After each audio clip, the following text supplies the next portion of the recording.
I thought were marvelous presentations. So I'm going to do things a bit differently, which is to put it in a nutshell. I'm not going to use the PowerPoint, but also I'm going to mix up the languages. मैं हिंदी और अंग्रेजी दोनों में थोड़ी सी बात करने की कोशिश करूँगा। और जिस विषय पर हम लोग अभी मुझे आदेश को बात करें, जो दवा उद्योग है हिंदुस्तान में और दवा की जो राजनीति है, क्योंकि ये एक बहुत अहम राजनीति है, दवा की राजनीति, क्योंकि ये कई बार सिर्फ हिंदुस्तान में नहीं पूरी दुनिया भर में ये तय करती है 5, 6, 7, 8 आजकल कहते हैं सीईओ कहते हैं कंपनियों के, पहले कुछ जनरल मैनेजर वगैरह कहते हैं, आजकल सीईओ कहते हैं। तो 5, 6, 7 सीईओ ये तय करते हैं कि दुनिया में हजारों लाखों लोग जिएंगे या मरेंगे। निचोड़ अगर हम देखें तो दवा की यह राजनीति है। This is the power that a few individuals have today over life and death, that a few individuals today can decide whether people will live and die. In the past 100 years, if you look at the statistics, it is true that people are living longer. It is true that children are not dying at a younger age like they were dying earlier. Much of this is happening in a world where inequity has grown. It is happening in a world where you have the means to prevent disease. You are using those means to an extent to be able to prevent disease. So it is technology that is providing you today the power to be able to allow capital a fresh lease of life, if I may put it crudely. आज अगर हम स्वास्थ्य के क्षेत्र में देखते हैं, आंकड़े ये बताते हैं कि लोग अधिक समय तक जिंदा रहते हैं। बच्चे जो हैं पहले जितनी तादाद में उनकी मौत होती थी वो नहीं होती। उसके पीछे तकनीक का जरूर एक बहुत बड़ा अहम एक रोल अदा करती है। टीबी के बारे में बात हो रहा था, अभी जो बात कही गई खासकर जो बिलासपुर के बारे में और डॉट्स के बारे में बात, एक और अहम बात, the success of the DOTS programme एक तरह से कहा जाता है सक्सेस है। पहले 500,000 people would die, now 3 lakh, पहले 5 लाख मरते थे, अब 3 लाख मरते हैं टीबी। सक्सेस वो अलग बात है कि पूरे दुनिया भर में जितने लोग टीबी से जिनकी मौत होती है 40% हिंदुस्तान, वो अलग बात। सक्सेस किस तरह का सक्सेस? ये सक्सेस इसलिए है क्योंकि नई दवाइयां हमारे पास आई। पहले 18 महीने टीबी के इलाज करने के लिए 3 महीने कम से कम इंजेक्शन देना पड़ा। आप लोग याद होगा वो टीबी के इलाज होता है। अब 6 महीने सिर्फ टैबलेट से हम टीबी के इलाज कर सकते हैं, first line. So this is the contribution that technology has made, medicine has made to improving at least outcomes, health outcomes, while not making a difference to the conditions of living of people. दूसरी तरह से देखें, अगर अभी swine flu का epidemic आप जानते हो 2-3 साल पहले हुआ था। वो अलग बात है कि जिस तरह से कहा जा रहा था कि इसका असर पड़ेगा, वो असर नहीं पड़ा, लेकिन एक एपिडेमिक था स्वाइन फ्लू का, H1N1 या स्वाइन फ्लू, ठीक है। Within 2 months of that epidemic having been notified, or when we knew that the epidemic was coming, we had a vaccine. That is the power of the global community today in terms of science and technology, what we can produce. It is a different matter that when that vaccine was produced, 4 countries were lining up at the end of the line because all the vaccines had already been bought up by the countries in Europe and America. That's a different matter. The HIV epidemic is probably another example of what science can do, what medicines can do and what they cannot. For people in the north, America या Europe में अगर आप देखेंगे तो वहाँ पे HIV एक chronic disease है। जैसे ब्लड प्रेशर की गोली ली जाती है, जैसे डायबिटीज की गोली ली जाती है, वैसे HIV की गोली लेते हैं लोग, रोजमर्रे की काम करते हैं, साधारण जिंदगी में। It's a normal chronic disease and people lead normal life. In contrast, this disease ravaged not one community, not one village, not one city, it ravaged a whole continent. It ravaged the continent of Africa to the extent, we are not talking about 100, 1,000, 10,000, even a million people. We are talking about a whole generation of people in Africa. एक पूरी generation Africa में खत्म हुई HIV. क्यों खत्म? दवा तो थी, वही लोग हैं, वही इंसान है, दवा वही असर करता है। तो सवाल ये है कि वही जो 5, 7, 8 CEO है दवा कंपनी के, वो तय कर रहे अफ्रीका में लोग बचेंगे या नहीं। That is the power.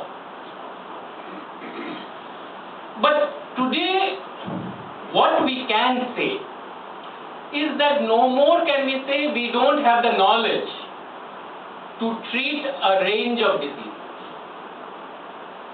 50 years back, we could have said we don't have the knowledge. Today we have the knowledge in a range of conditions. हमारे पास वो जरिया है कि हम लोगों को बचा सके, हम लोगों को नई जिंदगी दे सके। नई जो ब्लड कैंसर, लिकीमिया कहते हैं, पहले ये था लिकीमिया, एक किस्म का लिकीमिया है, क्रॉनिक माइलॉइड लिकीमिया। पहले ये था एक बार बीमारी लग गई और डिटेक्ट हो गया वो, तो 3, 4, 5 साल जिंदगी मान। अब जो नई दवाई आई है, एक उदाहरण दो, सालों, decades you can go symptom free. तो ये this is the kind of knowledge. But it is also paradoxical that precisely in the period when knowledge has expanded, the control over that knowledge has expanded as well.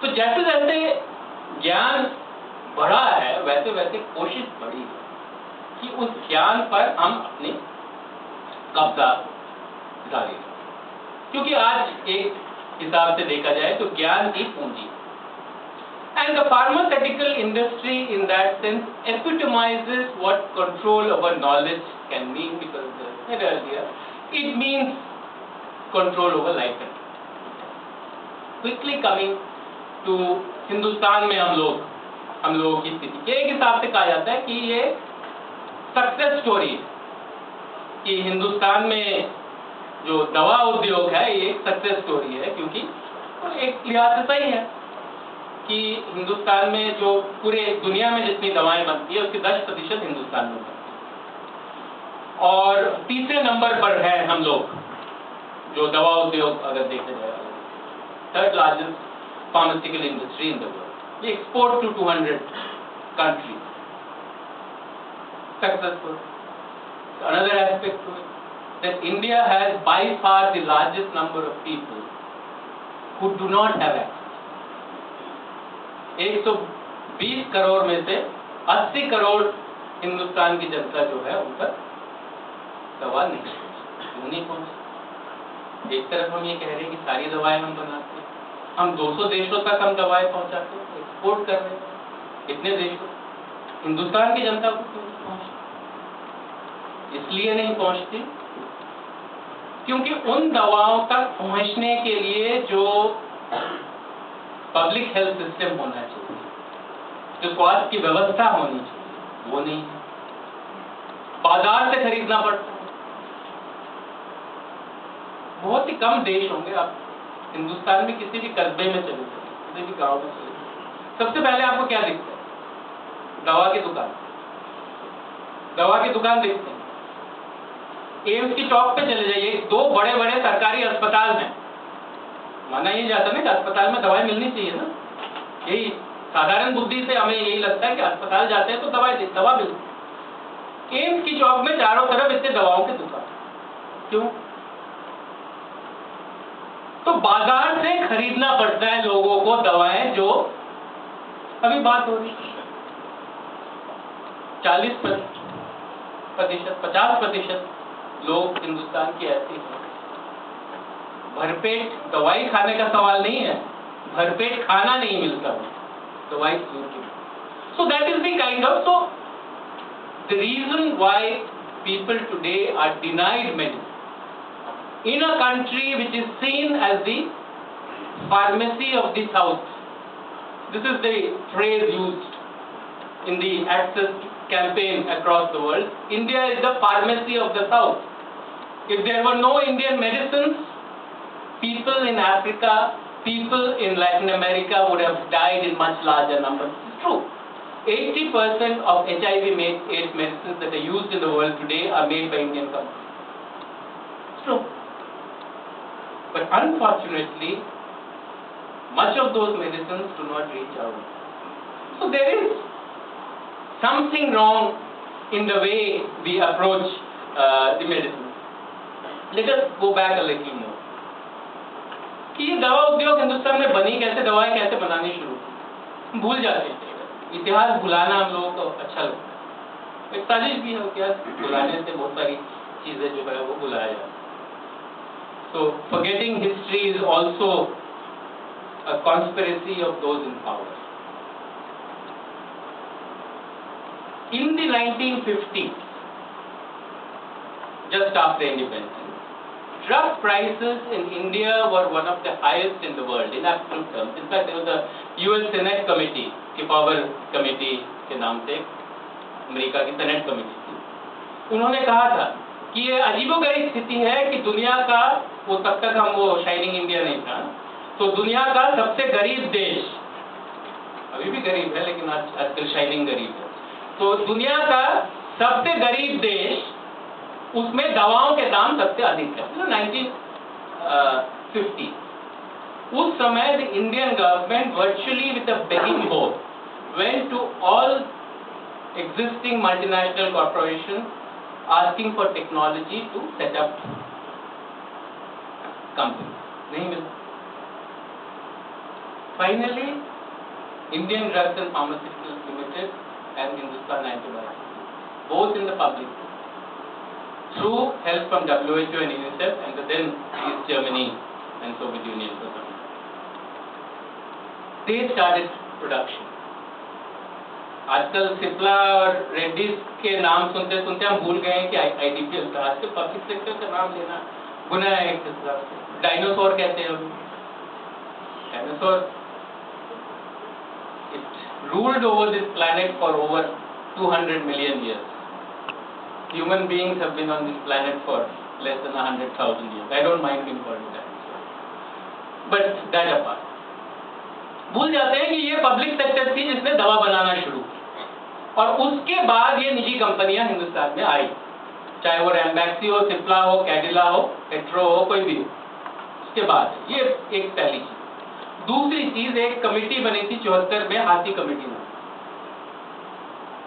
और उस committee के जो अलग अलग suggestion थे, उसके तहत 78 में हम लोगों की पॉलिसी बनी थी। 78 उसमें मुख्य बात क्या थी? उसमें मुख्य बात ये थी कि हिंदुस्तान की कंपनियों को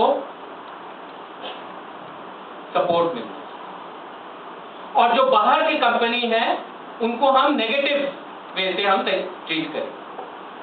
जैसे एंटीबायोटिक, जो उस टाइम पे एंटीबायोटिक नए नए बन रहे थे, एंटीबायोटिक जो विदेशी कंपनी थी उनको इजाजत नहीं थी एंटीबायोटिक बनाने, क्योंकि हमने that was a period when we had the courage to say we will do it, and we used to do it. ये मतलब नहीं कि 70 के दशक में सब कुछ ठीक था, मैं जैसे भी 70 के दशक में खादी कमेटी रिपोर्ट जो है वो 74 में आना चाहिए था, 77 में इसलिए आया क्योंकि बीच में इमरजेंसी के वो अलग बात। लेकिन एटलीस्ट पब्लिक सेक्टर में, उद्योग में एक हम लोगों की हिम्मत थी कि हम कर सकते, करके दिखाते, और बाहर रखा हमने बहुराष्ट्रीय कंपनी। ये दूसरी बात। 78 की ड्रग पॉलिसी बनी, और ड्रग पॉलिसी बनी उसमें 85% जो दवाइयां हैं उनके दामों पर पाबंदी लगी। The first comprehensive drug price control anywhere in the world of the kind that we had in 19. भूल जाते हैं हम लोग, forget. That was the second part. The third was a very simple measure that we, for some reason, the government of that day at that time agreed to do. कि patent कानून जो है हिंदुस्तान का मुश्किल नहीं है समझने, क्योंकि पेटेंट सुनते ही कई बार मैं देखता हूँ कि लोग थोड़ा सा पीछे हटना शुरू कर देते हैं, तो मुश्किल करते हैं। मुश्किल नहीं है। Patent is a very simple issue. Patent is monopoly. Patent means monopoly, that I have the monopoly right over a substance, कि ये मेरा अधिकार है, इसको किस तरह से इस्तेमाल होगा, इसको पेटेंट है, चाहे वो दवा हो या कुछ, इसको पेटेंट। हिंदुस्तान में 1970 में हमने ये कहा, बहुत साधारण सी बात हमने की, जिससे बलवा हुआ पूरे दुनिया भर में बलवा हुआ, साधारण सी बात। हमने ये बात कही उस टाइम पे कि मुनाफा आप कमाएं, मोनोपोली से मुनाफा आप कमाएं, बाकी सारे सेक्टर में कमाएं, लेकिन दो सेक्टर्स को बख्श दीजिए, एक दवा और एक खाद्य। So the Indian Patent Act of 1970 was actually based on very simple principles. Keep medicine and technologies related to food out of patent. That is all. बहुत साधारण। और वो ये कारण था कि हिंदुस्तान की कंपनियों को वो काबिलियत वो बना पाए कि नई दवाएं बनाई उन्होंने। नई दवाएं जो पहले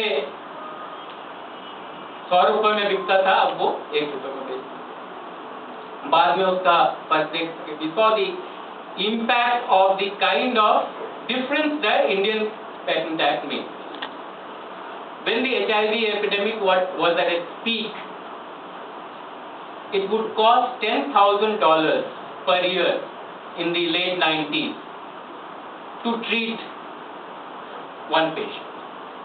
If you total that up in Africa, in many African countries, the amount required was 2 to 3 times that of their annual budget of the whole country.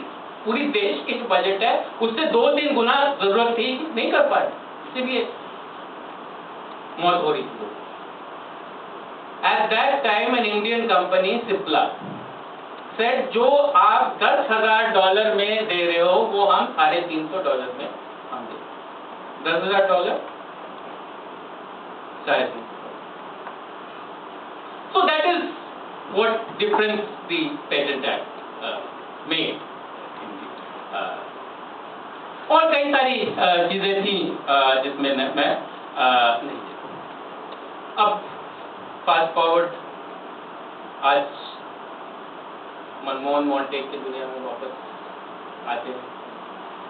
So what is it? So these pillars that created the pharmaceutical industry in India, the public sector has been almost entirely dismantled. आपने देखा है IDPL agent की दवाई देखी है कभी बाजार में?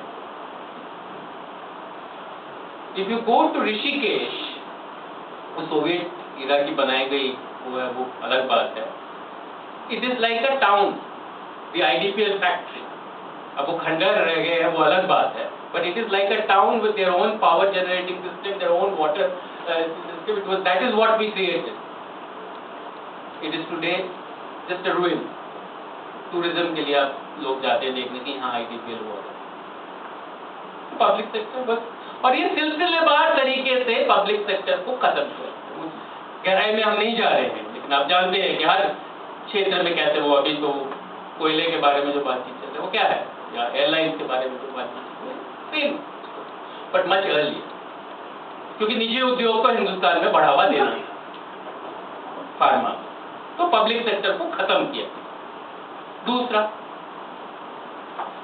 जो वो दवाओं पे दामों की पाबंदी 78 की पॉलिसी में लगाई गई थी, वो 94 तक जाके वो 85% जो 343 दवाओं पे पाबंदी थी।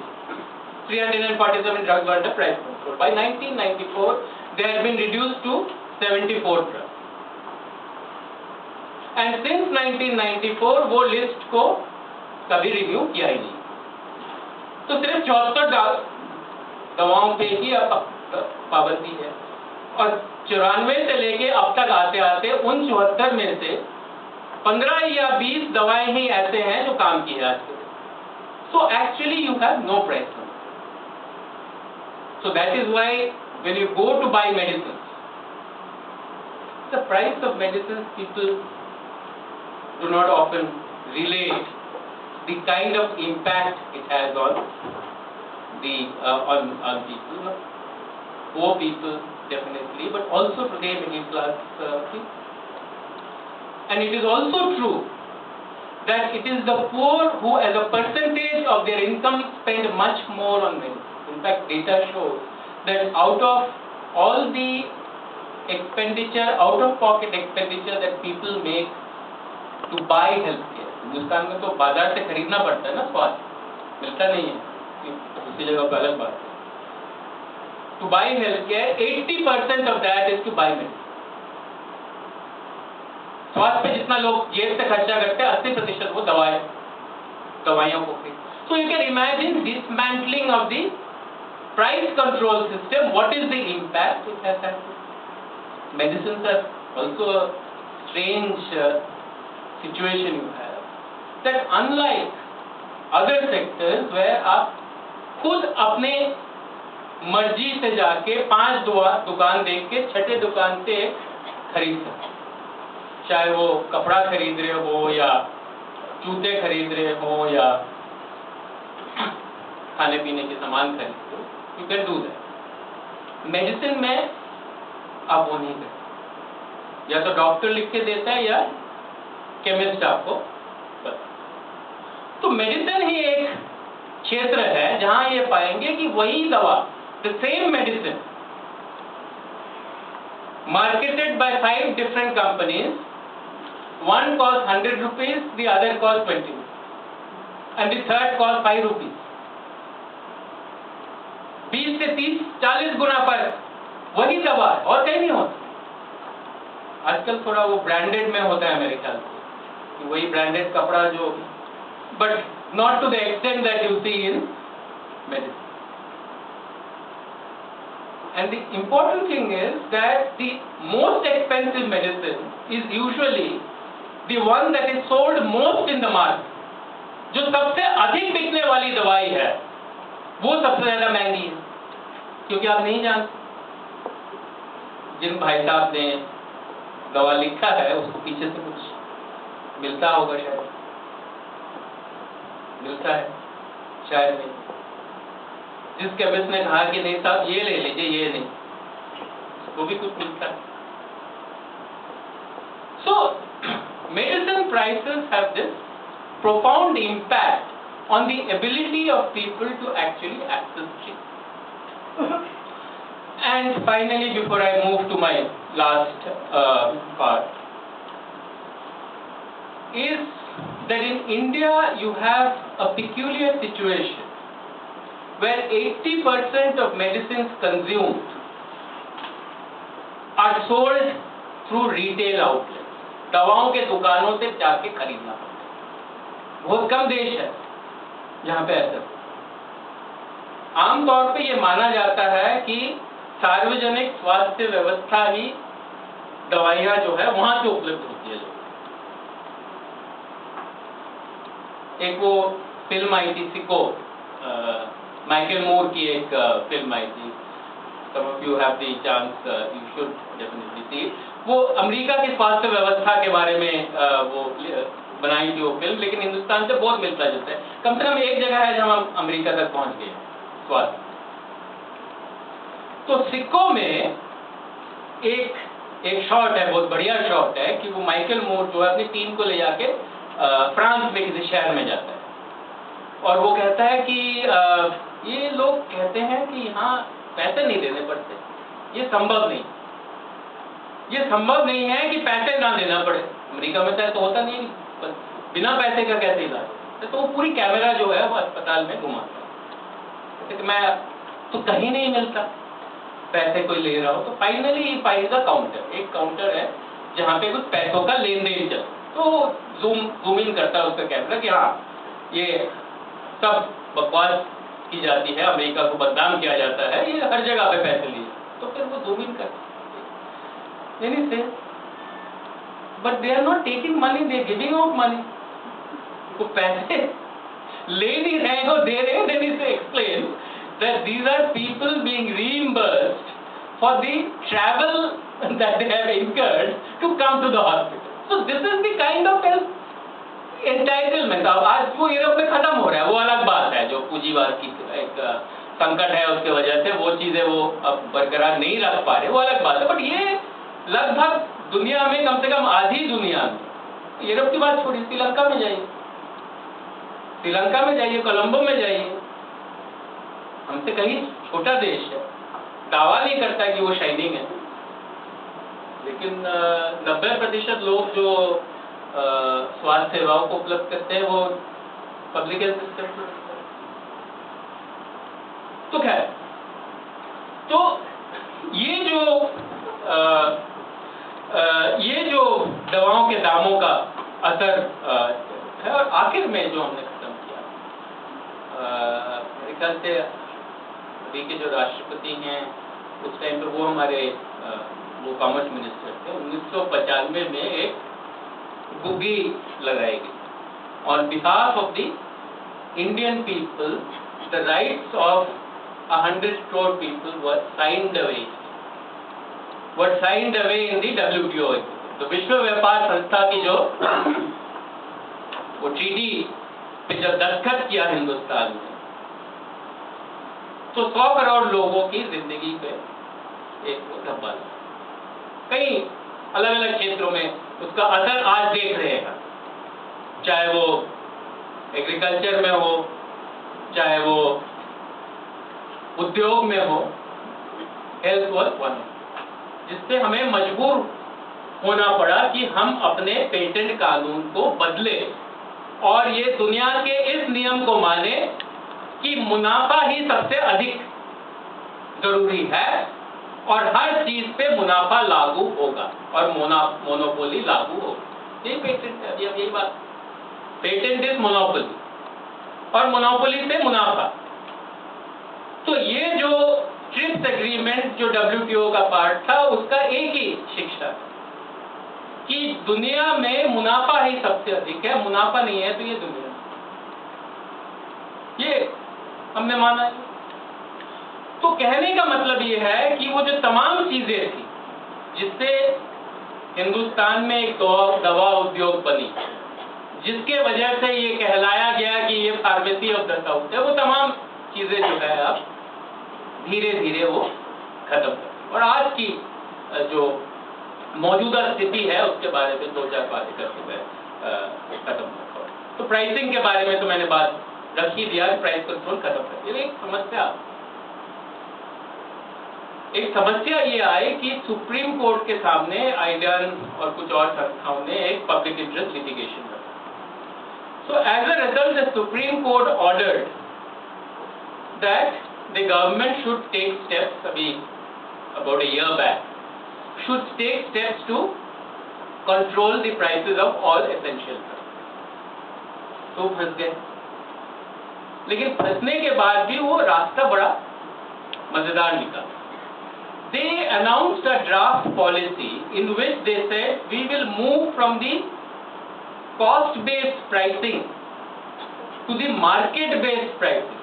कहने का मतलब उनका ये था कि पहले ये होता था प्राइस कैसे कंट्रोल करते हो, एक दवा है आप कैलकुलेट करते हैं, इसमें 10 रुपए लगते हैं, रॉ मटेरियल ये वो, लेबर कितना ये वो करके, अच्छा उसके ऊपर आप 50% या 100% उसका मार्कअप लगा के उसका दाम, तो cost of production was what decided the price. Now market based pricing is this है, the 3 top selling medicines in that category, average of that will be the price on which the control price will be notified. यानी कि सबसे बिकने वाली जो 3 दवाइयां हैं उस कैटेगरी में, उसकी एवरेज से हम ये निकालेंगे कि किस प्राइस पे आप बेच सकते हैं। उसका मतलब क्या हो? पहले हम अभी बात कर रहे थे कि महंगी दवाई सबसे वो है जो ज्यादा बिकती है। दवा उद्योग की एक खासियत है कि जो ज्यादा बिकने वाली दवा है वही सबसे महंगी, यानी कि 3 सबसे महंगी ब्रांड जो है उनका प्राइस का एवरेज करके आपका शरद पवार की कमेटी, मैं नहीं कह रहा हूं उनके दिमाग से बात है, लेकिन लोग कहते हैं, ग्रुप ऑफ मिनिस्टर्स बनाया था, 8 साल से काम कर रहे दवाओं पे, दामों, बीच में बीसीसीआई में व्यस्त हो गए थे वगैरह। लेकिन सवाल यह है, so they wanted to convert a price control regime to legitimize profiteering in the pharmaceutical. This was, वो अच्छी बात है कि अभी होल्ड पे somehow वो होल्ड पे है, लागू नहीं। दूसरी तरफ एक क्रांतिकारी बयान आया था, आपने भी पढ़ा होगा, free drugs. All of you have read it? Free drug, free drug. Free drug क्या है? Free drug is something that we all assumed we were supposed to be getting, because this is for public hospital. We all assume कि सरकारी अगर व्यवस्था में जाओ तो दवाएं मिलनी चाहिए। अब उसको बयान करना एक क्रांतिकारी बयान है, और हम लोग भी सिविल सोसाइटी कहते हैं, तो हम लोग भी पीछे, हम भी, ये बहुत अच्छी बात है। But the point is this also shows how much far back we have slipped, that today when the government is saying we will do something we are supposed to do all along, we are saying that this is a revolution. वो कहानी वहां खत्म नहीं हुई। उन्होंने calculate किया कि 5,000 करोड़ साल में लगे सारे सरकारी संस्थाओं में फ्री। हम लोगों का मानना है बहुत कम है, लेकिन ठीक है 5,000। Now guess how much they have actually allocated for this scheme this year? 100 crore। तो 5,000 करोड़ में से 100 करोड़ उम्मीद है कि वो बढ़ाएंगे, लेकिन सवाल ये है कि ये स्थिति है जहां तक दवा। उसके साथ साथ अभी जो देखा जा रहा है वो ये है कि how am I doing for time, very badly, 4 minutes okay. उसके साथ साथ जो वो दवा उद्योग जिस पे नाज था उसकी स्थिति है। हर रोज अब इकोनॉमिक पेपर, इकोनॉमिक सेक्शन हम लोग तो पढ़ते नहीं है, लेकिन कई बार अगर आपकी नजर वहां चली जाए आप देखेंगे कि हिंदुस्तान की कोई कंपनी को विदेशी कंपनी ने खरीद लिया, दवा उद्योग। अब ये इसको मैं रमेश चौहान सिंड्रोम कहता हूँ, क्योंकि आपको अगर याद होगा 80 में जब वो पेप्सी और कोक वापस आए, सबसे पहले पेप्सी आया था, और रमेश चौहान उस टाइम पे थम्स अप का ओनर ऑफ थम्स अप, तो वो पूरा जोर उसने लगाया पेप्सी को रोकने के, और काफी मतलब पैसा भी लगाया। हमें पता है कि दिल्ली साइंस फोरम के पास ये एक्चुअली कॉल थे कि हम आप कैंपेन करिए, आई विल फंड इट। तो एंड ही डिड इट। फिर कोक आया and he joined Coke. Thums Up जो है वो कोका कोला का ब्रांड। कहने का मतलब ये है कि हिंदुस्तान का उद्योगपति जो, जब तक वो स्थिति रहती है कि वो अपना मुनाफा कमा सके, तो वो चलाते अपना व्यापार, वो बहुराष्ट्रीय कंपनियों से भी अपनी लड़ाई लड़ता है। आजकल वो स्थिति नहीं है। The situation has changed, the enabling policy conditions have changed. So today they are selling off.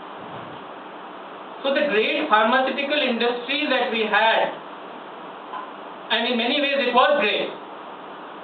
We just talked about how in the HIV/AIDS epidemic it was an Indian company which 10,000 से $350 में दाम नीचे ले आया, is in danger of today actually being wiped out, thanks entirely to the kind of policies that we have been pursuing.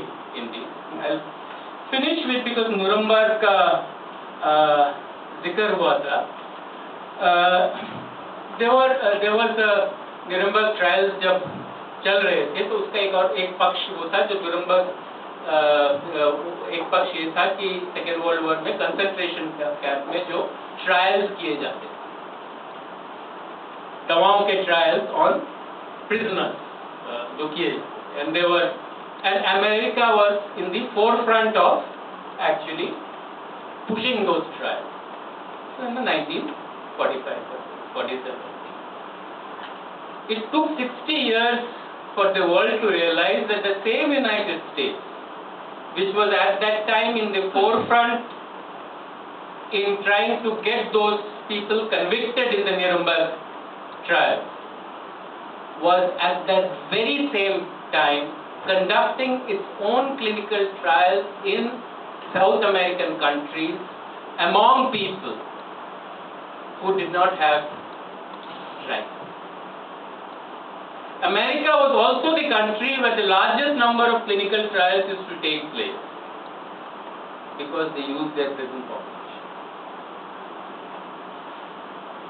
अब ये एक बदली हुई एक स्थिति बनी कि कहीं ना कहीं जाके ये लोगों को अमेरिका में भी खटकने लगा कि हम प्रिजन्स में जो लोग हैं उन पे नई दवाओं का शोध करते हैं, ये सही नहीं है, तो बंद किया गया 80-90 के दशक में बंद किया। उसकी वजह से ये हुआ कि वो ट्रायल जब दूसरे देशों में हुआ, हिंदुस्तान एक मुख्य डेस्टिनेशन क्लिनिकल ट्रायल, मैं उसकी गहराई में नहीं जा रहा हूँ, आप लोगों ने पढ़ा होगा, सिर्फ ये कह के मैं बात समाप्त करूंगा कि आज क्लिनिकल ट्रायल्स इंडस्ट्री में जिस तरह का सिविल राइट्स का, हर किस्म का राइट्स का आनंद हो रहा है, शायद ही किसी और सेक्टर में हो। HPV का सरोजनी है यहाँ पे, सामान्य बहुत इस पे काम किया था दूसरे संगठन में। क्या स्थिति, बच्चियां हॉस्टल में बच्चियां थी जो 12-13 साल 10-12 साल की बच्ची है, उनके माँ बाप की कंसेंट को छोड़ दीजिए, और ये कौन से बच्चे थे, ये वो बच्चियां थी जो डिस्प्लेस्ड परिवारों की बच्चियां थी, इस तरह के हॉस्टल्स में थी, ये नहीं वो 5 तारे वाले हॉस्टल नहीं थे। उनके वार्डन से एक साइन लेके हजारों बच्चियों पर ट्रायल करते। तो एक उदाहरण दे रहा हूं मैं कि ये हो रहा है आज के दिन पे क्लिनिकल ट्रायल्स के नाम पे, और क्योंकि एक PUDR जैसे संगठन के मंच से मैं ये बात कर रहा हूँ, तो मेरे ख्याल से आप लोग I'll finish by saying that there was a old man, sometimes you forget, but I think you're starting to remember again, who lived in Germany, bearded man. He said about 150 years ago, something like, when capital for 300% profit, there is no law it will not break, no rights it will not trample upon, no crime it will not commit. And possibly, if Marx was alive today, he would have been saying the same thing for the pharmaceutical industry. Thank you.